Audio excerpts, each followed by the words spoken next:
সংক্ষিপ্ত প্রশ্ন নিয়ে আসবে, হয়তো সংখ্যা পাল্টাই দিবে, ঠিক আছে না? ষষ্ঠ শ্রেণীর বার্ষিক পরীক্ষার জন্য তোমরা এই করে সংক্ষিপ্ত প্রশ্ন দেখে যেতে পারো, এখান থেকে কমন পড়তে পারো, ঠিক আছে? তো প্রথম যে সংক্ষিপ্ত প্রশ্নটা আমাদের কি বলছে, 1 কেজি চালের দাম 280 টাকা। 1 কেজি চালের দাম, তাহলে 15 কেজি চালের দাম কত, এটা আমাদের জানতে চাইতেছে, তাই না? তাহলে আমরা দেখি ফার্স্ট। আচ্ছা, 1 নম্বর অঙ্কের মধ্যে কি বলছে, 1 কেজি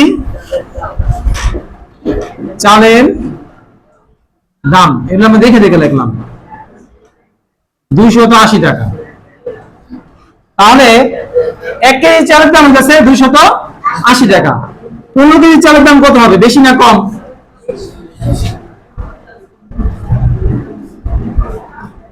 গুণ 15, এটা গুণ দিলে আমাদের যে অ্যানসারটা হইব সেটা আমরা এখানে বসাই দিব, বুঝতে পারছো?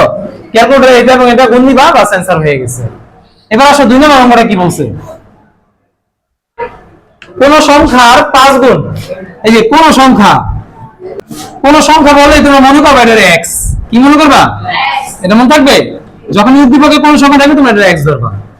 5 গুণ এর সাথে ওই সংখ্যার 3 গুণ, ফার্স্টে বলছে 5 গুণ, তারপর কি বলছে 3 গুণ যদি যোগ করো, কি বলছে এখানে যোগ, বিয়োগ কিন্তু বলে না, যোগ বলছে। সংখ্যাটি কত, মানে x এর মান জানতে চাইতেছে, কারণ সংখ্যা মানে কি x, কারণ তো x এর মান জানতে চাইতেছে। প্রশ্ন ভালো করে বুঝলে অঙ্ক সহজ লাগে। তাহলে আমরা লিখি, মনে করি, ফার্স্টে আমরা লিখব মনে করি সংখ্যাটি x। প্রশ্ন মতে যে অঙ্কে মনে করি থাকবে ওই অঙ্কে প্রশ্ন মতে থাকবেই। কি বলছে ফার্স্টে 5 গুণ, কি বলছে? তাহলে আমরা লিখতে পারি না 5 দিয়ে যদি x কি গুণ দিই তাহলে কি হবে 5x।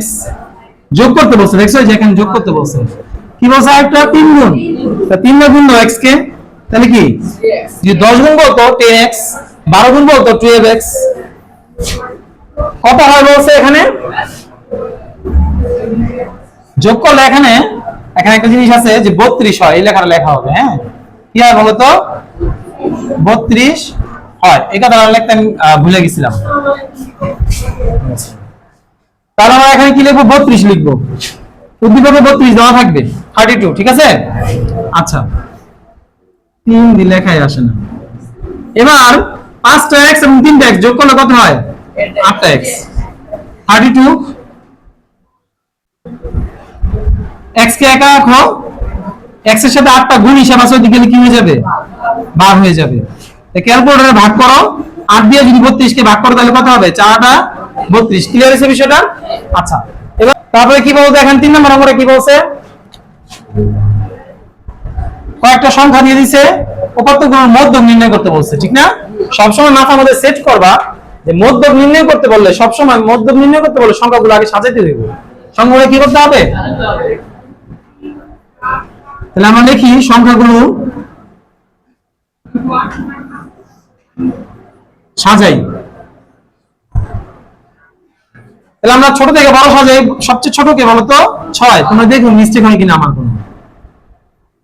6, তারপরে 9, 8, 7, 8 নাই না, 9, তারপর 10 আছে, 11 কি আছে নাই, 12, 13, 14, 15, 16 আছে, 16 নাই তো, 17, 18 আছে, আর আছে। তাহলে এখানে n সমান সমান, n মানে নাম্বার, কয়টা সংখ্যা হইছে দেখো তো, 1 2 3 4 5 6 7 8 9। 9 কি জোড় সংখ্যা না বেজোড় সংখ্যা? তাহলে আমরা এখানে কি লিখবো, বেজোড় সংখ্যা লিখবো, ঠিক আছে? সুতরাং মধ্যক, বেজোড় সংখ্যার মধ্যে সূত্র কি, n যোগ 1 নিচে 2 তম পদ, এটা বেজোড়ের সূত্র, ঠিক আছে? বেজোড় হলে আমরা কি সূত্র লিখবো, মধ্যকের n + 1/2। আচ্ছা, n এর মান কত এখানে 9, যা আছে তাই। 9 এর কত বলো তো 10, নিচে 2 এর ভাগ দাও, কত হবে 5 তম পদ, মানে 5 নম্বরে কি আছে গণ, 1 2 3 4 5, কত আছে 13। তার মানে আমাদের মধ্যকের সংখ্যাটা কত বের হলো বলো তো দেখি, 13 পাইলাম আমরা, ঠিক আছে? সুতরাং মধ্যক 13। তাহলে মনে রাখো এখানে কিন্তু আমরা ডট ডট দিবা না লাস্ট উত্তরের মধ্যে, আর সবসময় মধ্যক করতে হলে আমাদের এট ফার্স্ট সংখ্যাগুলো সাজাতে হবে, এটা মাথার মধ্যে রাখবো আমরা। এবার 4 নম্বর অঙ্কটা কি বলছে? ষষ্ঠ শ্রেণীর 200 জন শিক্ষার্থী, মানে তোমরা 200 জন শিক্ষার্থীর মধ্যে 10% মানে 10% অনুপস্থিত। আসে নাই। অনুপস্থিত শব্দের অর্থ কি বলো তো? আসে নাই। তাহলে পার্সেন্ট মানে কি? 100%। মানে কি? 100 জনে অনুপস্থিত কজন বলো তো? 10 জন। 100 জনের অনুপস্থিত কজন? 10 জন। তাহলে সুতরাং একজনের অনুপস্থিত কজন থাকবে? 10 থাকবে উপরে, এই যে 10 থাকবে উপরে, আর 100 থাকবে নিচে। স্টুডেন্ট কজন? 200 জন বেশি, এই জন্য গুণ হয়ে যাবে। নিচে 100, 0 0, এই 0 0 কাটা যায়, 10 দোকানে 20। তার মানে অনুপস্থিত কজন বলো তো? আসে নাই। তাহলে উপস্থিত কজন? 20 জন যদি না আসে 200 জনের মধ্যে, 20 জন আসে নাই, তাহলে আসছে কজন? কঠিন লাগতেছে? সহজ না? আচ্ছা, তারপর কি বলছে 5 নাম্বারটা? গড় নির্ণয় করো। 5 নাম্বারটা আমি এদিক দিয়ে করি। হ্যাঁ, আমরা কি বলছে? এখানে কিছু সংখ্যা দিয়ে দিছে, উপাত্তগুলোর গড় নির্ণয় করতে বলছে। গড়, গড় মানে ভাগ করবা। কি করবা? কত দিয়ে কারে ভাগ করবা? টোটাল সংখ্যাটাকে যতটা সংখ্যা ওই নাম্বার দিয়ে ভাগ করবা। ঠিক আছে? তাহলে আমরা এখানে সাজানো লাগবে না, বর্তমানে সাজানো লাগবে না, মোট আগে যোগ করো। কি কি আছে বলো তো আমার সংখ্যাগুলো? 13 যোগ 8 15, হ্যাঁ 9, তারপরে 10 11, এগুলো যোগ দাও, কত হয় দেখো তো?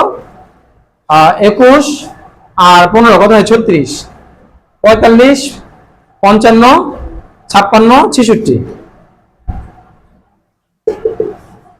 সুতরাং গড় এই 66-কে ভাগ দিব আমরা এখানে একবারে সঙ্গে 1 2 3 4 5 6টা সংখ্যা যোগ দিয়ে 66 হয়েছিল, এই জন্য আমরা 6 দিয়ে ভাগ দিব। তাহলে ভাগ দিলে কত হইতেছে আমাদের? 11। সবাই কি বুঝতে পারছো মোটামুটি অঙ্কগুলা? নাও তোলো এবং এই